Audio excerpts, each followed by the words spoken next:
Welcome to the Civic Pulse with David Bonnier and Brian Brady. It's a Sunday morning at 10 o'clock Eastern, 9 o'clock Central. David, how are you doing today?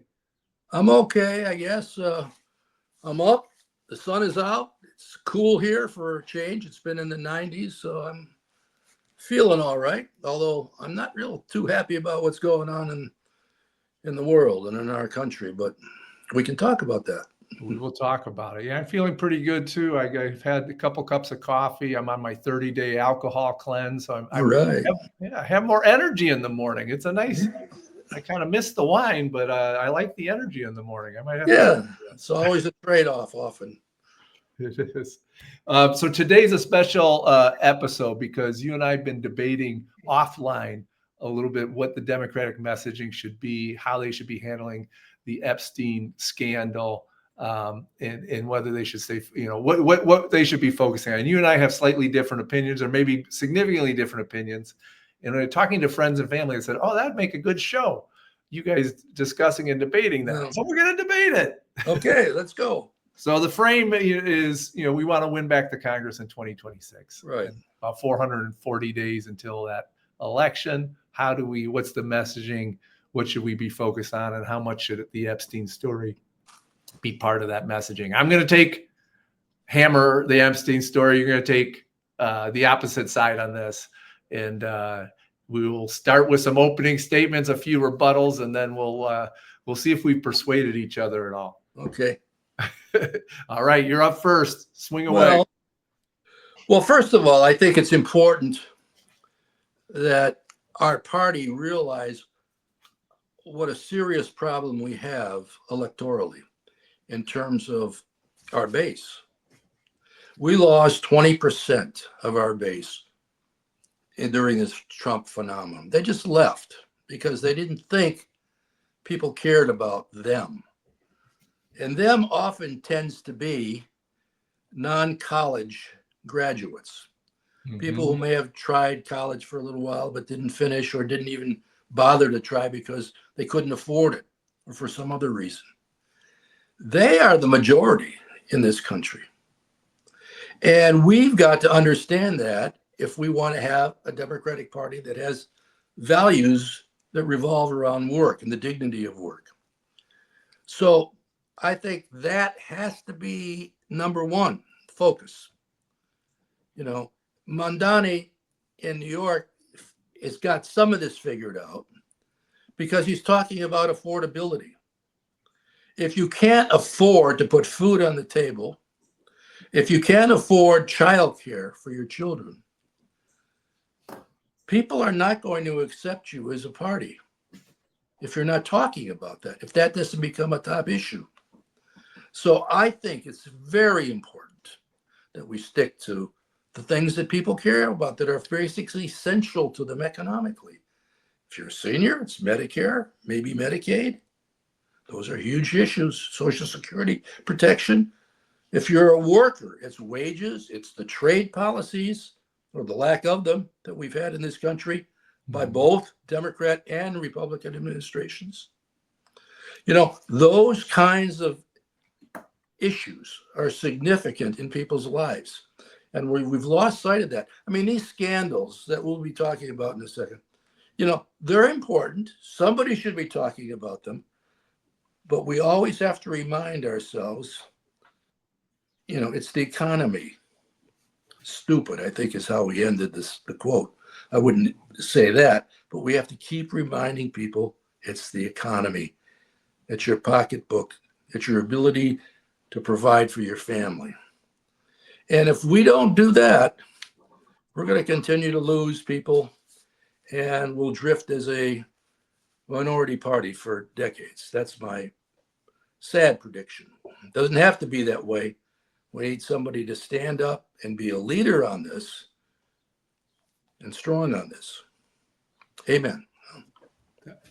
Yeah, where I agree with you, I'll start with that, is that 20%. This election was frightening in a lot of ways, but the fact that we lost in 8 years 20% of our base. Younger voters started to pivot by 10% in just 4 years, from 20 to 24. Interesting statistic and this will lead to my 4 or 5 points of why the Epstein story should be a central part of the Democratic messaging.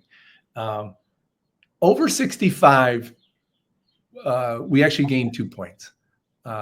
And my hypothesis here, why it's the economy, stupid, and I think this is why it's a good debate for you and I, is we consume different news cycles and different media. You're more traditional TV news guy, right?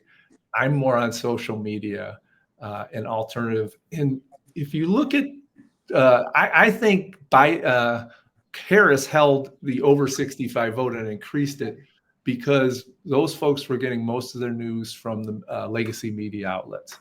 Whereas everybody under 65 is getting most of their news from YouTube or social media. And these either quick news clips or long form, talk shows like Manosphere talk shows. Why I'm saying we should make Epstein a story is I think that there's 3 problems. One, Democratic messaging has been boring, it's been wimpy, and it's been arrogant over the last decade or 2, I think. And there's a reason we're losing working class folks. In this new media economy, you can't be boring, you can't be arrogant, and you can't be wimpy, to be honest. And so you're seeing the new stars of the party, from Mamdani to AOC to even Chris Murphy or Cory Booker or Gavin Newsom. They know how to swing to play at multiple levels of the media ecosystem. And this is why the Epstein story should be part of our narrative. To me, there's 2 stories: their economy and corruption. And Epstein is example 1 of the morally corrupt universe that is Donald Trump, that he's a sleazeball in chief. He's cruel, he's incompetent, he's corrupt, and he's sleazy. And it's such a simple story that the low news consumers, the low propensity news consumers can grab onto that story. Like, he hung out and supported a pedophile. He might have participated in pedophilia. And it breaks through the swing voter, the low propensity voter, the low media voter. And it's a drip, drip, drip story because it's going to come out over months and months, more and more items. So you can play in this 24/7 news cycle and put the Republicans on their heels, which, as you know, when you're playing football or sports or politics, if you can get your opponent on their heels, you can then make your own offensive punches a lot easier, and you can occupy their time. The other thing about the story of the Epstein story, why it can be central, is it's true. We just never really covered it. Trump was Epstein's best friend for 15 years. We know that. Trump knew it. He says he stole Virginia Giuffre in year 2000. So he knew about a 16-year-old girl being taken probably for sexual purposes and did nothing about it. That just shows moral, degradation that is so easy for the everyday voter to understand. And we got to keep our economic message, but at root, I think Trump is a cultural phenomenon, and a lot of people voted for Trump, even though they said it was the eggs, around cultural, political issues as well. Mm-hmm. Okay, that's some really good information and facts, and I would just say this to that. Number 1, I don't think we ought to ignore the Epstein story, Mm-hmm. because it's a significant issue when you talk about selling women or children and then performing acts. That does hit home with a lot of people, and it's a serious issue. But I want to say this on this subject, because I only have my history to go by.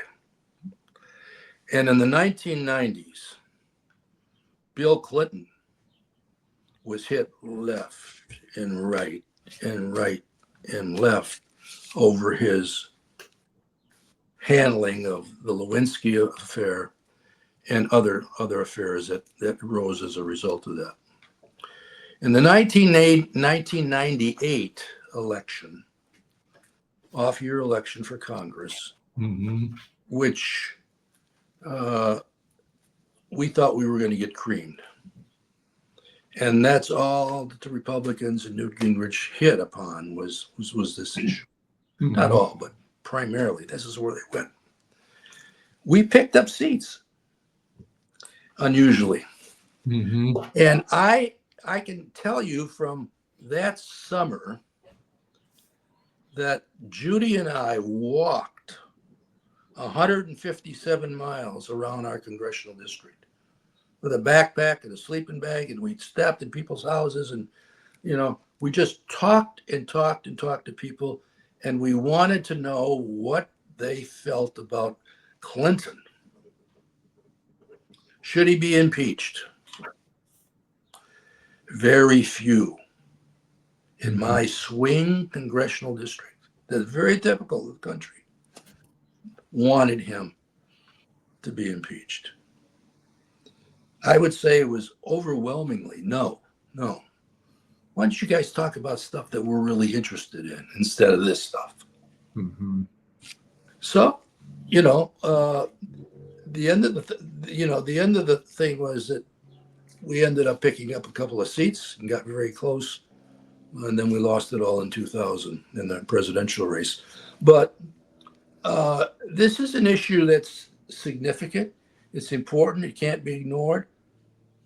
But it ought to be at the top of our list. The top of our list should be pocketbook stuff. Stuff that people have to struggle with weekly, monthly, when they're paying their bills. This is a really important part of people's lives. And they're titillized enough on social media Mm-hmm. and on regular media. But that's one thing. The other thing is you're going to be able to put food on the table. You're going to be able to send your kid to college. You're going to be able to afford take care of your kids in daycare. That's where the party was kind of centered and formed, and where we had our greatest success. And that's where we should stay and build upon. And we ought to, we've had this arrogant attitude also in our party about people who have not had the chance to go to college or didn't finish college or whatever. Yeah. It's a huge problem. That's why we've lost 20% of working class people. One of the reasons, several reasons, but one of them. So I'm looking for more balance, and it's long gone the other way now. Mm-hmm. I remember when I did the North American Free Trade Agreement, and got up there and rant and raved and talked about how terrible this is. We're deindustrializing a whole section of our country, the Midwest, particularly other parts as well. But the Midwest was built upon the industrialization in America and the great agricultural opportunities we had in the Midwest. That was gone. And we had Democrats like Clinton leading the effort. We had Obama participate in an Asian trade deal that was, had similarities to the North American Free Trade Agreement. Reason that Trump did so well and won in these areas, like my district, when I left, they had enough, and they weren't going to. When I left the Congress, they elected Republicans in my old district. Yeah. They were just tired of hearing we're going to do something about it, and these jobs are being shipped overseas. Nobody was paying attention to working class kids and their need for skills and other things to do jobs that are important for America. That's where I come down on it. I'm going to try one more time to get you over to my side here, David. I think it's like a boxer. We need a jab and we need a lefty jab, and we need a right cross. And I think the Epstein story is our corruption story, and the economic story is our knockout punch. But where I'm existing online and watching, one is I don't like to say I was impressed by anything Republican, but I was impressed by the simplicity of their message in the closing month of the campaign. They ran 2 commercials. They're both awful commercials, but they're effective politically. One on immigration, one on trans issues.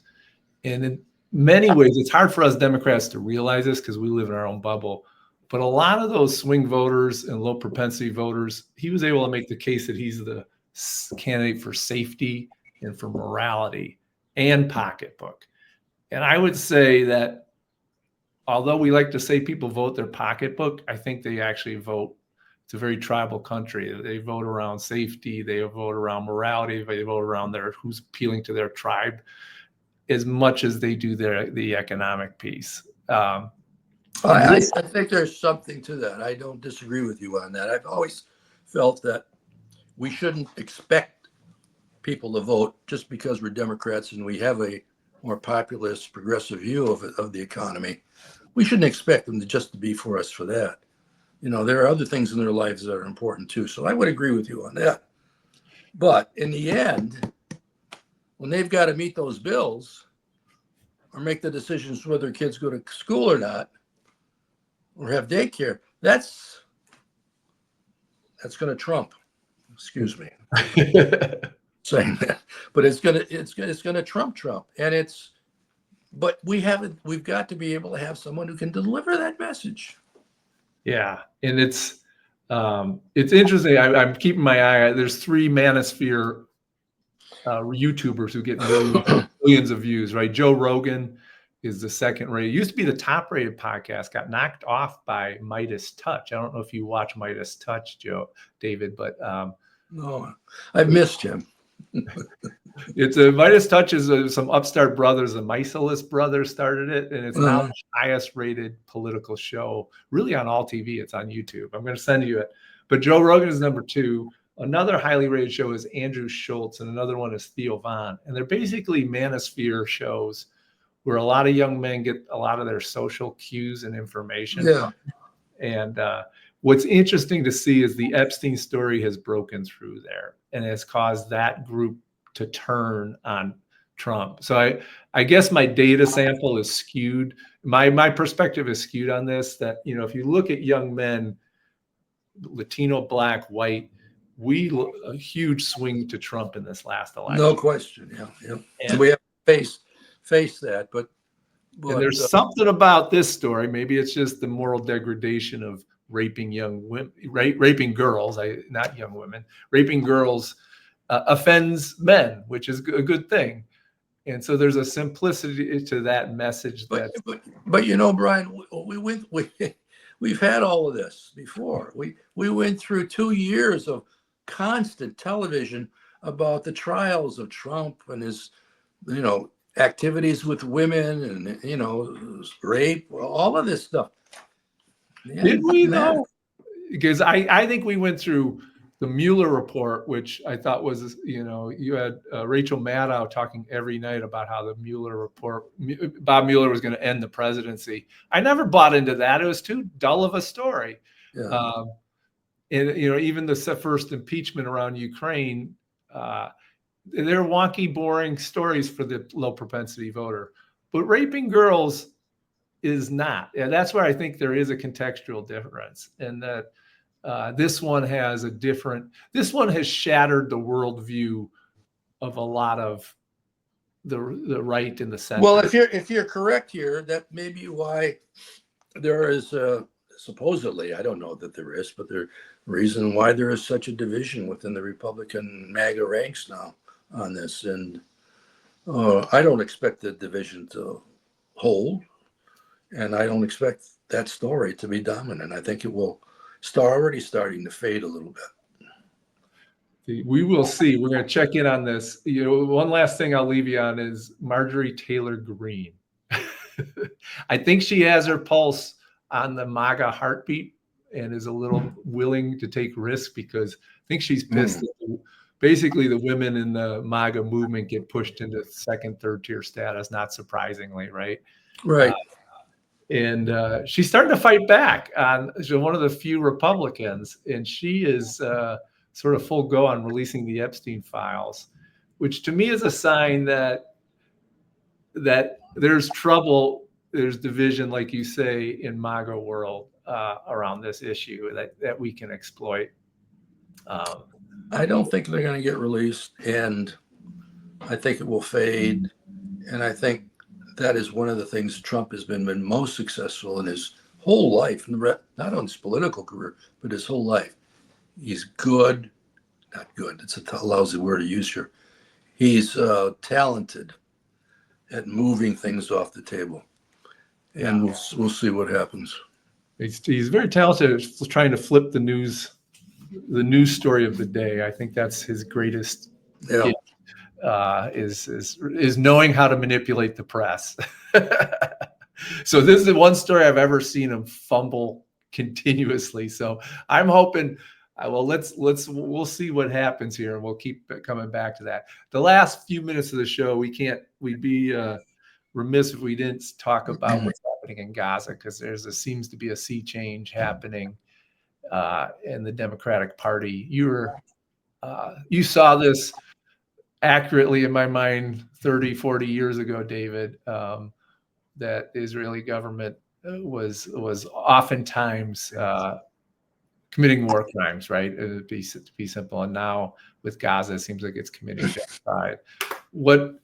Tell us what you think has to happen to end the genocide, but also start to get America on a sane pathway of supporting both people. Well, we need people with courage to speak up. Mm-hmm. I mean, how can you watch for years now what's happened in Gaza to people? The atrocities that were committed there. It's on your TV set. It's in photos that you see in your magazines and newspapers. It's everywhere, unless you don't want to look at it. Mm-hmm.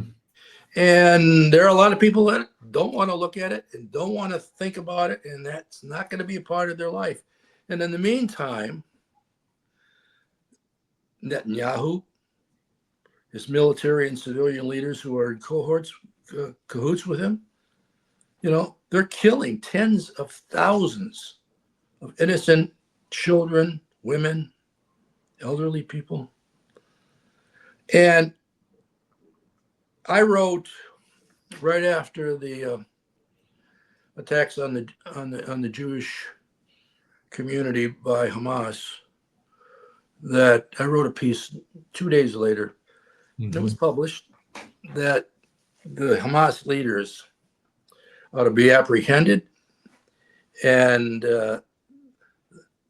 they ought to spend the rest of their days behind bars if they're not in fact executed.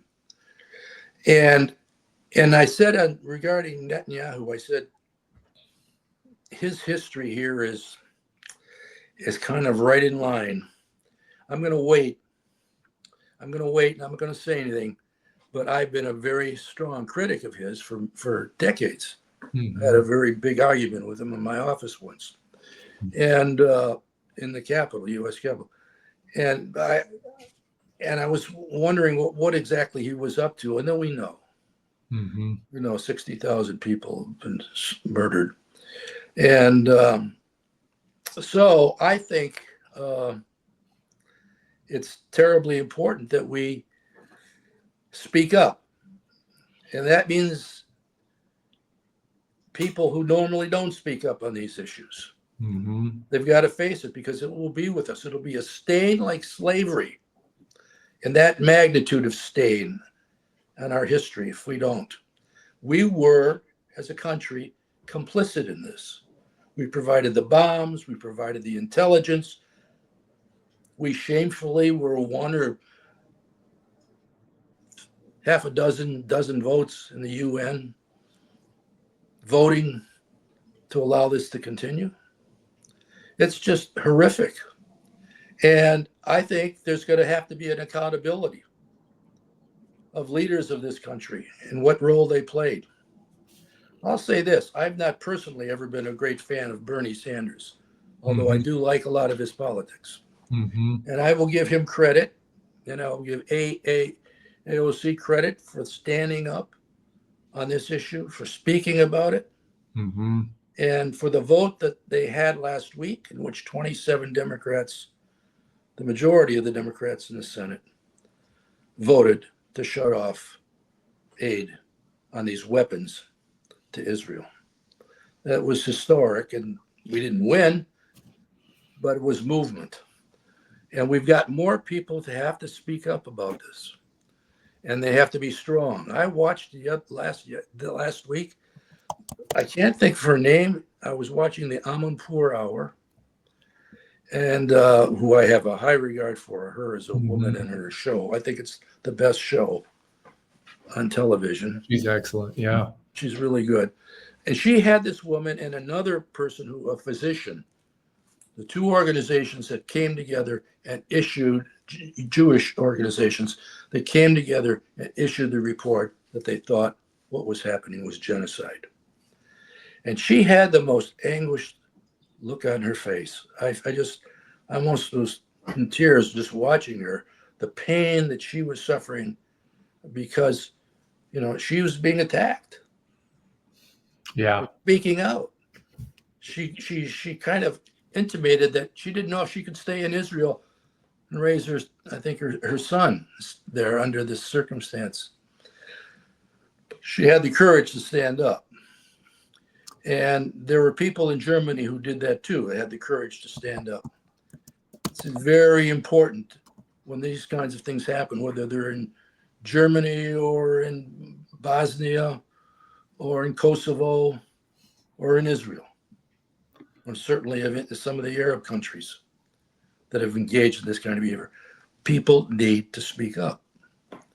I saw a hopeful sign this morning. I don't know if you saw that news clip, but I guess one of the leading authors is respected across the country in Israel, David Grossman, came out calling it a genocide today and saying that it took him a long time to get to that realization. But I think you're starting to see a tide shift of folks calling this out within Israel and outside of Israel, and kind of a slow uptick on some of the establishment Democrats. I look at Hakeem Jeffries and Chuck Schumer still not endorsing Mamdani, and I think it has a lot to do with this. Yeah.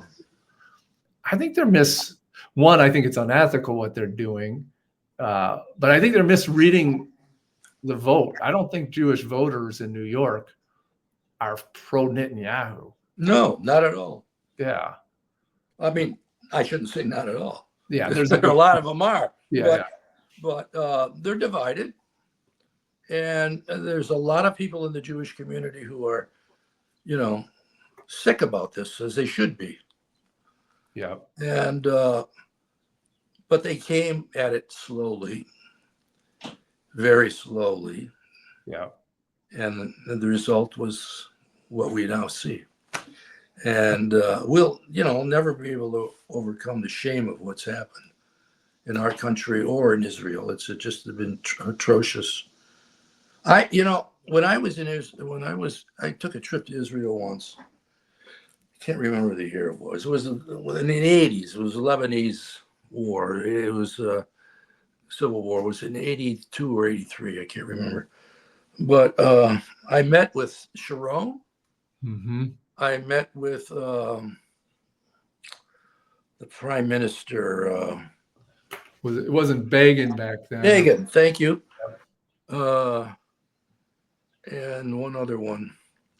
But we had these really tough conversations. I mean, they were just really not sensitive to the humanity of the other side. And everybody was kind of grouped into one lump. I remember you saying your daughter. That was another trip, but yeah. Oh, your daughter who came with you and started calling out. Oh yeah, she did. How poorly the Palestinians were being treated, and in front of officials of their government, in front of people I was with on the delegation. I was very proud of her. Very proud of her. But she was only 17 then. She could see it. Yeah. And so anyway, I'll tell you one other quick story. I know it's getting late. My wife, Judy, is Jewish. Mm-hmm. Her father, on her father's side, is Romanian. Mm-hmm. Came to this country, went to Brown University, didn't have a pot to piss in, as they say. Mhm. Ended up going to University of Chicago, getting his PhD and becoming a professor. But before the end of the war, he went to Palestine, World War II, and he walked the length of Palestine. And he came to the conclusion that the Jewish leaders will do to the Arabs what the Germans did to the Jews. And I mean, he just in talking and visiting and being with them. So it's so painful, so painful. Yeah.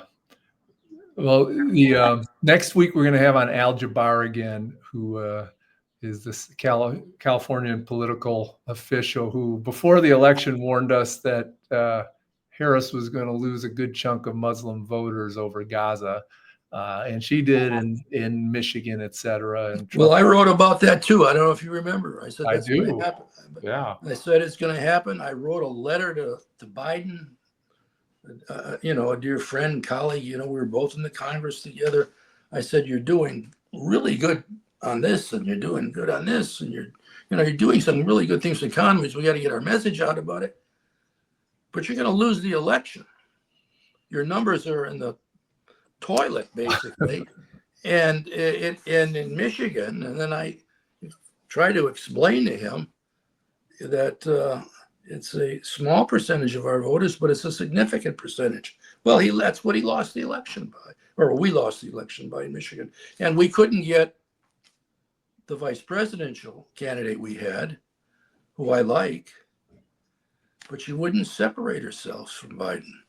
Biden should have called her in and said, this is what we're going to do. I'm a liability on ABC. Take me on it. I don't know why people can't understand how to act in those situations. It's a lot of it is ego. A lot of it is, I think, Ezra Klein would say, is age and the shifting attitudes and viewpoints by generation on Israel, and there's a tectonic shift that's happened on Israel that I think the older party members don't understand. Like, Israel's lost this war in terms of public opinion for the next 50 years because the under 40s just don't believe in it anymore. And I think I can speak on this because I was a typical, like, I'm going to keep my mouth shut on Israeli-Palestinian issues. Yeah. I'm not a historian, and you say anything there, you just get your butt beat in public, yeah. And people who are friends defriend you. But I think, the fact that I've come around to being, very adamantly pro-Palestinian rights and anti-Israeli policy. Like, I'm that middle voter, and I think I'm one of millions that were in the Democratic Party that have moved distinctly in the past 2 years. Oh. My daughter was far ahead of me, though. She was the one warning me after. It's often the case. Yeah. October 7th. She's like, they're gonna come back and they're gonna be disproportionate and awful. Well, we've gone long, but I got to ask you, why the heck haven't how come the left has to always endorse the center, right? Vote blue no matter what, right? No, vote blue no matter who is the saying, right? And when the center's the nominee, the Democratic center, they say, oh, lefties, you got to vote blue no matter who. Now we have Mamdani, and how come the center can't get behind him? That's a good point. I agree with you. The left always has to make the sacrifices to keep what they perceive as the unity. Now, you make a few sacrifices here. We got a candidate. He excites people. We don't agree with him on everything, but we think he make a good leader in our country. Yeah. I'm frustrated with those folks. Well, David, great to see you on this Sunday. Nice to see you.